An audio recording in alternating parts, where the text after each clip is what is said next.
All right, today we're gonna be going over a few exercises to help you run, bulletproof your ankles, knees, and hips for the overall experience. Come on in over here, Kareem. First one I'm gonna have you go ahead and do is just gonna be a calf stretch. So just put that toe right on top of something like this, lean in deep just like that. Get about 20, 30 seconds here on each side. This works really well if you have a stair or a step. I like to hit this before runs because most people are super tight in their calves, especially people who run frequently. So getting some time to do this, even 2 or 3 times a day, is gonna be really good. But starting that run off like this will help to make sure those ankles are opened up.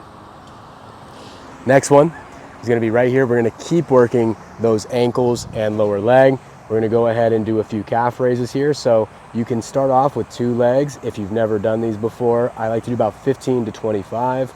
But if you are a little bit more proficient in them, you can go single leg like you see me doing right here.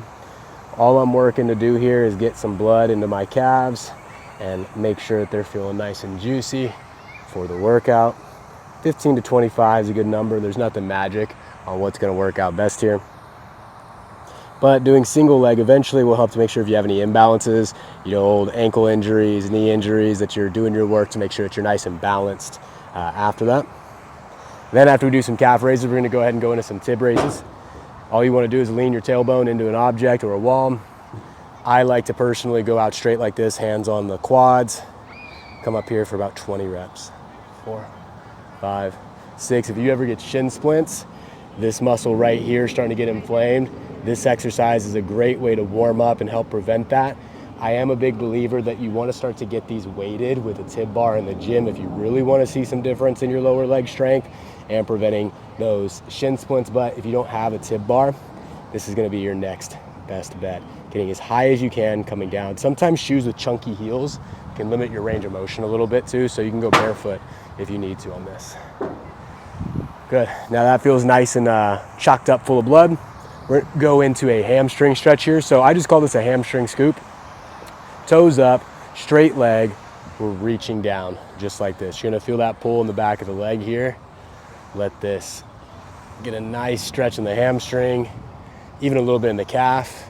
If you reach with opposite arms, you'll feel it pulling in the hamstring, glutes and lower back just a little bit differently. 10 of those each side. Toes pointed up is gonna get even deeper stretch. Don't be surprised if you have one side tighter than the other, like I'm feeling right here. This left side's definitely a lot tighter.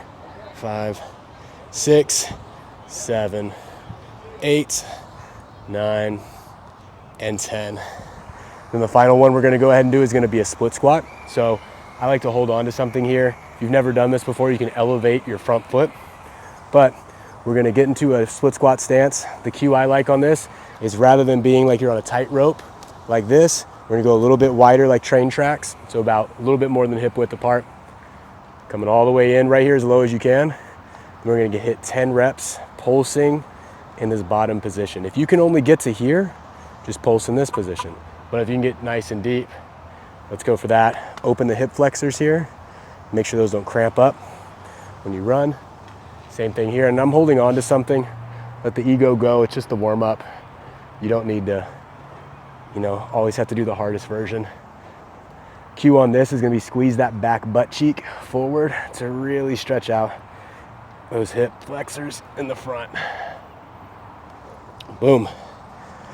Give this warm up a try if you're a runner and you want something quick and easy to make sure that your ankles, knees, and hips feel great when you go out there for a run.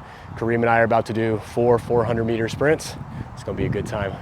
See you in the next video. Like and subscribe if you enjoyed.